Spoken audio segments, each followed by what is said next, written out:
Bhairava movie review ఏమని చెప్తామండి. So బేసిక్గా these days I've been very busy, office అది ఇది టెన్షన్లు. ఒక ఎగ్జాంపుల్ చెప్తా. పొద్దున ఆల్మోస్ట్ 6కి లేచి 6 నుంచి ఇంకా వర్క్ 6 వరకు వర్క్ చేసి 6 గంటలకి జస్ట్ ఓ 5 మినిట్స్లో బయలుదేరి సినిమా వెళ్ళి చూస్తే రిలాక్స్ అవుదాం ఫైనల్లీ. ఒక 12 గంటలు కష్టపడ్డాం అనుకుంటే ఒకే తిక్కును ఉదయించే సూర్యుడు 4 దిక్కులు ఉదయించిన ఇంత వెళ్తారు కూడా రాని జీవితం నాది. Hello guys, welcome to ball pitch meetings. కొత్తగా వచ్చినట్లయితే లైక్, షేర్, సబ్స్క్రైబ్ తెలిసిందే కదా. గ్యాప్ తర్వాత వచ్చాను. ఈ గ్యాప్ తర్వాత వస్తాము, వేయించుకుంటావు, వెళ్తావు అన్నట్టు ఉంటుంది. వచ్చామా రిపీటు అన్నట్టు.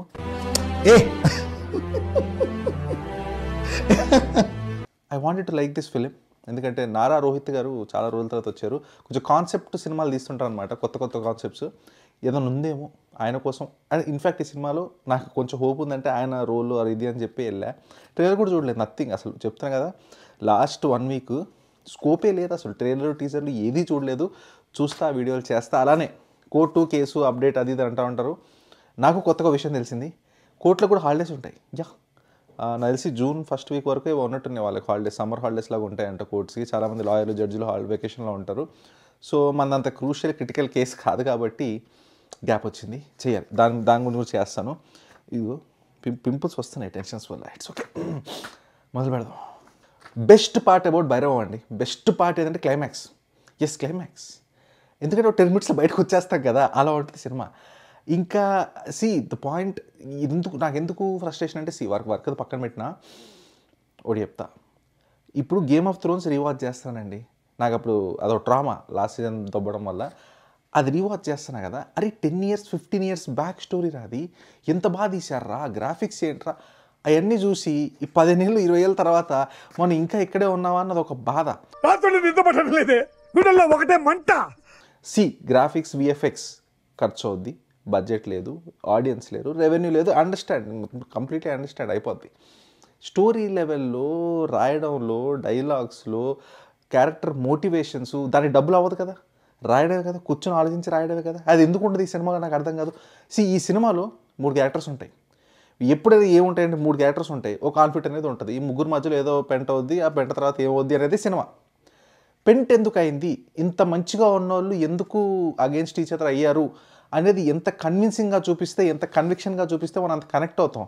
బొక్కలో అంతే ఇంతే, పెళ్ళాలు ఇది అంటారు, పెళ్ళం అదంటారు, పెళ్ళం జెలసీ, దానివల్ల బెస్ట్ ఫ్రెండ్స్. ఇది ఈ సంక్రాంతి సినిమా నేను ఇంత ఉన్నప్పుడు వచ్చింది. ఐమ్ జస్ట్ సేయింగ్, కొత్తగా ఆలోచించాలి కదా, కొత్తగా చేయాలి కదా. నాకు ఏమనిపిస్తుంది అంటే కాంతారాలో ఏదో హిట్ అయింది కదా అని చెప్పి ఇక్కడ కాంతార ఎలిమెంట్ ఉంటుంది.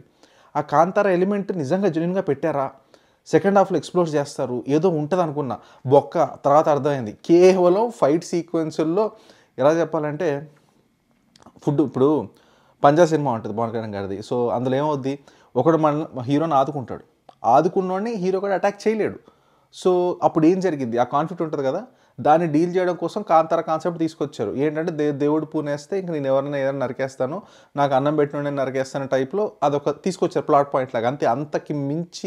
అంతకు మించి ఎందుకు వై దట్ కాంతార కాన్సెప్ట్ చెప్పండి. మళ్ళీ ఆ కాంతార కాన్సెప్ట్లో కూడా నాకు లాజిక్లు వస్తాయి.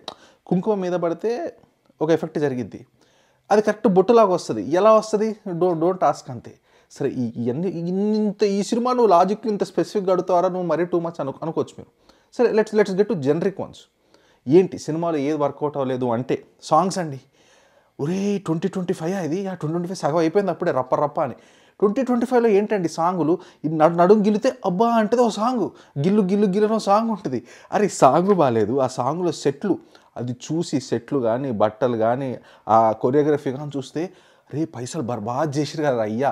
అది కొంచెం గ్రాఫిక్స్లో పెట్టినా, స్టోరీ రైటింగ్లో పెట్టినా, ఇంకో టీముని తీసుకొచ్చి దాన్ని రివ్యూ చేయించినా, అలాంటివి ఉంటే లేదు నాకు తెలియదు, మరి ఉంటే బాగుంటుంది. స్టోరీ రివ్యూయింగ్ కానీ, లేకపోతే లాజికల్ క్వశ్చన్ చేసే గ్రూప్ కానీ అలాంటిది ఒకటి వస్తే బాగుంటుంది. నాకు తెలిసి మన ఇండస్ట్రీ కొంచెం ముందుకు వెళ్తుంది.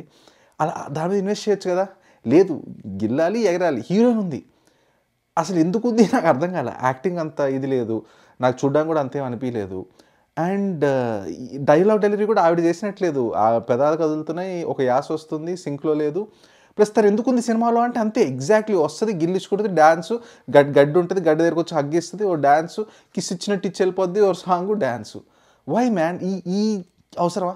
పోనీ అసలు స్టోరీ ఏంట్రా, అసలు ఏదో ఉందా, ఏదో చూపిస్తారా, అసలు ప్రోగ్రెషన్ ఎలా ఉంటుంది, మహాభారతం, కురుక్షేత్ర అది ఇది అంటారు, ఏమీ ఉండదు. రొట్ట సినిమా.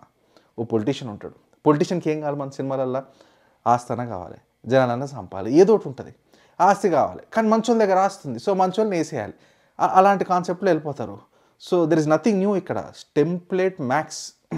ఎట్లుంటుందంటే 3 హీరోలు కదా, 3 హీరోలకు ఒక ఇంట్రో షాటు, ఇంట్రో ఫైటు, మళ్ళీ ఇంట్రో ఫైట్, ఒకరికి ఒక ఇంట్రో ఫైట్ ఉంటుంది, మళ్ళీ ఒక సాంగ్ వేసుకోవాలి. ఎందుకంటే 3 ఫ్రెండ్షిప్ బాండింగ్ చూపించాలి కదా. ఎన్న స్క్రీన్ ప్లే అలా అసలు ఏం స్టోరీలు రాస్తారా కదా. ఫస్ట్ చెప్తే కదా సినిమా ఎలా స్టార్ట్ అవుతుందంటే విలన్ని చూపిస్తారు, పొలిటీషియన్. ఓ యా నాకు ఆ ల్యాండ్ కావాలి, కబ్జా అంటాడు. తర్వాత హీరో 1, హీరో 2, హీరో 3 ఒక 3 సాంగ్లు వేసుకోవాలి. మళ్ళీ వాళ్ళ ఫ్రెండ్షిప్ మళ్ళీ ఎందుకు లేండి ఇంకా. సో ముగ్గురు గురించి వస్తే నాయర్ రోహిత్ గారు నాకు ఎందుకు ఆయన అంటే కొంచెం సాఫ్ట్ స్పాట్ ఉంటుంది, పక్కన పెట్టండి. మనోజ్ అన్న ఉన్నారు కదా, ఆయన అంటే నాకు కొంచెం సాఫ్ట్ స్పాట్ ఉంది లేదు ఏదో పక్కన పెట్టేస్తే, ఈ యాక్టింగ్ ఏదైతే ఉందో ఒక +50% ఎక్స్ట్రా చేస్తున్నారు. అరే అని అరవాలంటే ఇట్లా మొహాలు ఇట్లా తిప్పేడాలు, ఒక బ్యాక్గ్రౌండ్ మ్యూజిక్ ఏదో ఆంబోత్ టైప్లో ఇట్లా సౌండ్లు, మొత్తం ఇలానే డైలాగులు ఇలానే ఉంటాయి. కొంచెం మంచిగా మాట్లాడండి అయ్యా. రాత్రిపూట ఎందుకు భయపడతారు పిల్లల టైప్లో ఇట్లా కోపంగా పెట్టడం, ఏడిచింది ఏడవడం నాకు కొంచెం అంత ఎక్కల, కొంచెం అన్యాచురల్గా అనిపించింది. ఒక ప్లస్ అదే 50% ఎక్స్ట్రా చేశారు. అలా కాకుండా న్యూట్రల్గా చేస్తుంటే బాగుంటుంది. ఆయనలో మంచి యాక్టర్ ఉన్నారు కానీ ఈ సినిమాలో బయటికి రాలేదు. ఇంకా బెల్లం అన్న hit right, that's all I can say, hit right. I have nothing against బెల్లం అన్న. నాకేముంటుంది చెప్పండి ఆయనతోటి. కానీ రీసెంట్గా ఏదో ఇంటర్వ్యూలోనే ఎక్కడో చూసా, మీది హిందీలో అంత ఓపెనింగ్ రాలేదు కదా అంటే, ఇంకో XYZ సినిమాతో కంపేర్ చేసి దానికన్నా బాగా వచ్చింది అంటే నాకు ఇది అర్థం కావట్లా. నువ్వు ఫెయిల్ అయ్యావు కదా అంటే, పక్కోడికి ఇంకా 2 మార్క్సే వచ్చినాయి, 1 మార్కే వచ్చిందంటే అది తెలుసుకోవాలి. ఆ లెవెల్ ఇన్ ద సెన్స్ మనం ఏ లెవెల్లో ఉన్నాము, ఇంప్రూవ్ అవ్వాలంటే మనం ఎక్కడున్నా తెలుసుకోవాలి, అది అర్థం చేసుకోవాలి, అబ్జార్బ్ చేసుకోవాలి. లేదు నేను ఇక్కడే ఉన్నా, పైన ఉన్నా, ఎగురుతున్నా, తేలుతున్నా అంటే కష్టం. బెల్లమన్నా కొంచెం మంచి స్టోరీలు చేసుకో అన్న ప్లీజ్. అండ్ ఇంకా మూవీలో ఇంకేముందిరా అంటే, మూవీ అంతా స్లోగానే ఏదో ఉంటుంది, ఏదో రాబోతుంది, వస్తుంది అంటారు. అండ్ మెయిన్ ఇంకొక ఇంపార్టెంట్ పాయింట్ అండి, కట్టుపన్న అసలు అది ఎలా ఉంటుందంటే, ఆ షూటింగో లేకపోతే రైటింగో లేకపోతే I don't know what ever that is, ఎక్కడ ఇష్యూ అయింది అని ఒక సీన్ టు సీన్ జరిగింది, కట్ అంతే. మళ్ళీ ఇంకో సీన్ టు సీన్ జరిగింది. ఏదో షూటింగ్లో లొకేషన్లో ఒకటి అనుకున్నారు చేశారు, ఒకటి అనుకున్నారు చేశారు, 2 కలిపేసినట్టు ఒక ఆర్గానిక్ ఫ్లో లేదు సినిమా మొత్తంలో. ఒకటి జరిగింది ఒక ఫైట్, ఒకటి జరిగింది ఒక ఫైట్. నాకు తెలిసి మనోజ్ అన్న కూడా చాలా రీషూట్స్ అని ఏమో, ఒకసారి ఒకలా ఉంటుంది గడ్డో, ఇంకోసారి ఇంకోలా ఉంటుంది. సో చాలా ఇన్కన్సిస్టెన్సీస్ ఉన్నాయి. సరే అన్నిట్లో ఏదో ఇదా అంటే ఇట్ వాజ్ షోయింగ్ అవుట్ అనమాట. ఏం చూడాలి ఎతకాలి అని చెప్తే ఏం లేదు. It's okay. ఇంకా నాకు కూడా ఇంకా బూర పని చేయట్లేదు, నేను కూడా వెళ్ళి పడుకుంటా. చూసినాను బాల్పిచ్ మీటింగ్స్, కథ మళ్ళీ వచ్చారు. Thank you.